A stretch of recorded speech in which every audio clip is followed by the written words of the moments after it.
kalau mau pindah ke video, belajar video tuh nggak cuman ya gue bisa ngambil video, tapi juga harus bisa ngedit sekarang. Dan itu terus terang, itu yang masih gue belajar ngeditnya. Itu susah banget gitu. Bincang Berjalan, obrolannya daging semua. Nah, kawan jalan, kembali lagi di Bincang Berjalan bersama Bang Bari Kusuma. Nah, itu kan pertanyaan gue selanjutnya adalah Bang, ini kan kita tadi bicara soal video tuh kan memang saat ini tuh lagi happening banget ya. Kreator semua, mereka apa ya, bisa dibilang berbondong-bondong semua bikin kreasinya, karyanya lewat video gitu ya. Nah, buat seorang Bari Kusuma itu Bang, kalau buat video pendek, durasi pendek tapi kece itu ada kiat-kiat yang bisa dibagikan ke kawan jalan nggak Bang? Ya, jadi gini, sebelum gue ngomongin soal bikin video yang kece segala macam, gue akan mundur dikit ngomongin soal medianya dulu nih ya. Jadi semenjak TikTok itu booming, ya kan? TikTok booming itu kapan ya? Baru 3-4 tahun lalu lah ya. 3-4 tahun lalu lah ya. Sebelum ketika dulu kan kalau Instagram itu kan lo hanya ngepost di follower lo aja yang tahu kan. Tapi kalau TikTok ini waktu itu gue pernah nanya ke TikToknya langsung, lo sebenarnya sosial media bukan sih gitu kan? Bukan, kita adalah media platform, media video platform. Maksudnya apa? Maksudnya adalah lo dengan follower yang 0 pun, kalau videonya bagus, videonya punya kans buat viral, itu follower yang bukan follower lo atau orang umum itu akan dilihat gitu kan. Jadi kayak media aja kan. Nah, dari situlah mulai banyak orang melek, orang awam, semua orang tuh jadi konten kreator kan, karena semua orang punya smartphone gitu kan. Nah, disitulah makanya video yang sangat digemarin, yang sangat disukain itu adalah yang berformat reels, ya kan, untuk saat ini gitu kan. Nah, membuat sebuah video yang pendek yang gue perhatiin itu jangan sampai kurang dari 15 detik gitu kan. Jangan lebih dari 15 detik. Jangan lebih dari 15 detik. Bahkan ada beberapa konten creator yang hanya satu, tapi yang bener-bener best of the best-nya dari, misalkan di landscape di Bromo yang best of the best-nya, yang ada kabutnya atau apanya, cuma satu doang gitu kan. Satu footage tapi 5-8 detik gitu kan. Dibandingkan dengan yang banyak, atau bahkan yang bisa sampai 1 menit gitu kan. Karena emang durasi orang untuk ngelihat itu sekarang semakin pendek gitu kan. Nah, dengan adanya TikTok kayak gini, akhirnya Instagram juga ngikutin bikin Instagram Reels, terus juga YouTube juga bikin YouTube Short, ya kan. Jadi follower yang sedikit, ya nggak usah jauh-jauh lah kayak anak gua tentang kuliner gitu kan. Itu follower cuman ratusan aja, teman-temannya dia itu bisa sampai ribuan, puluhan ribu gitu kan, yang lihat. Ternyata tuh orang-orang yang punya ketertarikan dengan kuliner itu gitu kan. Nah, makanya kalau misalkan gue bilang, karena background gue adalah fotografer dan videografer, gue kan membuat sebuah stock footage kan, yang aman, footage yang aman gitu kan. Makanya gue bikin footage secara teknis itu yang bagus, nggak blur, nggak noise, yang bisa dijual 4K. Nah, terus nanti bisa diedit belakangan gitu kan. Nah, makanya buat teman-teman stok dulu deh. Yang penting stok dulu. Bikin stok dulu yang bagus. Nah, nanti editingnya itu belakangan. Karena menurut gua 60-70% itu memang itu semua di teknis ya. Nah, 30-40% itu di editing gitu kan. Makanya kawan pejalan kalau mau pindah ke video, belajar video tuh nggak cuman ya gue bisa ngambil video, tapi juga harus bisa ngedit sekarang. Dan itu terus terang, itu yang masih gue belajar ngeditnya. Itu susah banget gitu. Tetapi kalau anak-anak zaman sekarang tuh mereka tuh cepat-cepat banget gitu ya. Kalau gue lihat tuh kan maksudnya mereka ngambil tuh bikin langsung saat itu edit jadi langsung naik tayang gitu.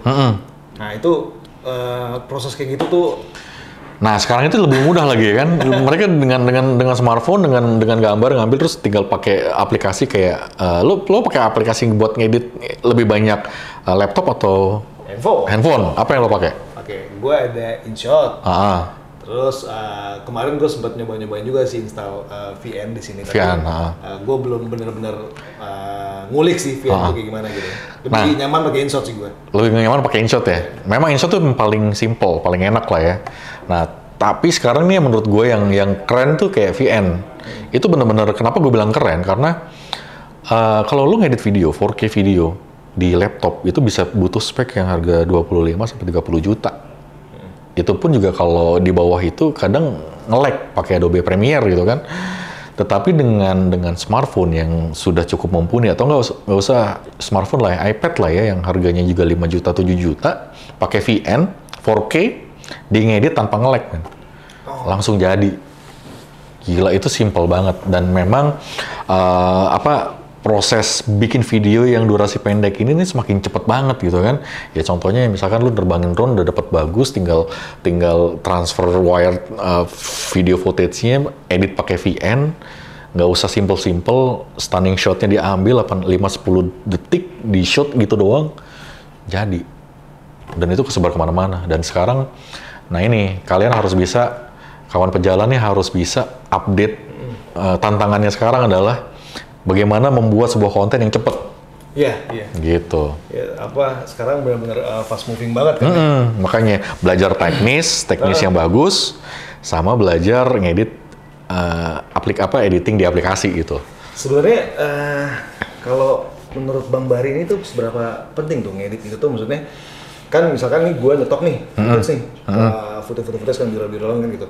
Itu gue jadiin 15 detik dengan beberapa pilihan gambar, atau ya 15 detik ya udah still gambar gitu aja. Tergantung ya, kalau lo dapet stunning shotnya banget yang bener-bener keren banget itu, lo cukup satu footage.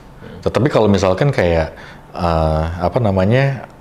ngambil misalkan kayak kuliner daerah, misalkan sate kelatak atau apa, atau di daerah ada yang unik lah gitu, ya kan itu harus menjelaskan prosesnya kan. Jadi mau nggak mau di dalam 15 detik itu formatnya kalau gue ya 2 detik maksimal 3 detik per footage. Jadi karena orang 15 detik itu berapa footage sih lo masukin, Bang? Kalau dibagi aja tuh, gitu. Dibagi 2 ya berarti sekitar 7 sampai 8 footage. Gitu, 7 sampai 8 footage gitu kan. Atau mau lebih panjang, tapi orang kalau lebih dari 2 detik kayaknya udah kelamaan kayaknya ya. Gitu. Jadi saran gue sih per footage 2 detik aja. 2 detik, diambil. Terus juga misalkan kalau mau lebih kebutuhannya buat ke TikTok atau ke apa, bisa tambahin dengan caption ya kan. Atau pakai voice over lagi gitu kan. Itu lebih ini banget gitu kan, lebih kans untuk orang taunya tuh lebih gede lagi. Nah, gitu. Menurut lu nih Bang, kan sekarang ini udah bermain video nih Bang ya. Dengan adanya video dan caption, si orang ini, audiensnya akan tetap baca caption nggak sih Bang? Kalau menurut lo? Nah ini kayaknya sih menurut gue orang udah mulai agak kurang baca caption sekarang ya. Udah nggak ya? Harus di video, jadi tuh kayak video tuh jadi kayak paket lengkap gitu. Jadi gue pun juga sebenarnya males gitu. Gue lebih suka video footage yang bener-bener pure video footage, captionnya lo orang kalau tertarik baca gitu kan. Tapi kayaknya sekarang kayak orang kok lebih suka ngelihat captionnya itu ada di dalam in-frame video gitu kan, kalau gue lihat ya. Tapi balik lagi, kalian sebenarnya nggak perlu, kawan pejalannya nggak perlu ngelihat ngikutin pasar kayak gimana gitu kan. Tapi jadilah diri lo lah sebenarnya. Paling penting adalah jadi karena diri lo, karakter lo itulah yang bikin orang jadi inget terus sama lo gitu kan. Kayak makanya ada kayak videographer kayak Jordi Qualitik tuh, yang di behind the scene, dia kan bener-bener nggak ngomong, cuman behind the scene gini-gini, dia konsisten dari dulu sampai sekarang kayak gitu kan. Ya orang tetap akhirnya karakternya, oh kalau yang video kayak gini ya dia gitu kan. Oke Bang, satu lagi nih, ini jadi pertanyaan terakhir di segmen ini Bang ya. Seberapa penting nih Bang kalau kita bikin video tuh harus ada sosoknya in frame, atau ya hanya gambar-gambar aja? Atau pakai voice over? Nah ini pengalaman gue ya. Nah gue kalau yang ada muka gue tuh lebih banyak. Tapi kalau yang kosong lebih dikit, nah gitu. Jadi emang kayak kalau bener, mending gue saranin sih, biarpun itu nggak sesuai dengan gue gitu kan. Yang lo ada in frame-nya. Oh, jadi ada sosoknya di dalam. Gitu. Oke, kawan jalan, jadi udah kejawab semua yang gue tanya untuk di segmen ini, dan selanjutnya gue akan tanya ke dia. Di Bari itu udah jalan kemana-mana, tapi ada nggak tempat yang berkesan buat seorang Bari Kusuma? Dan akan dijawab di segmen keempat. Oke, kawan jalan, salam jalan kawan jalan.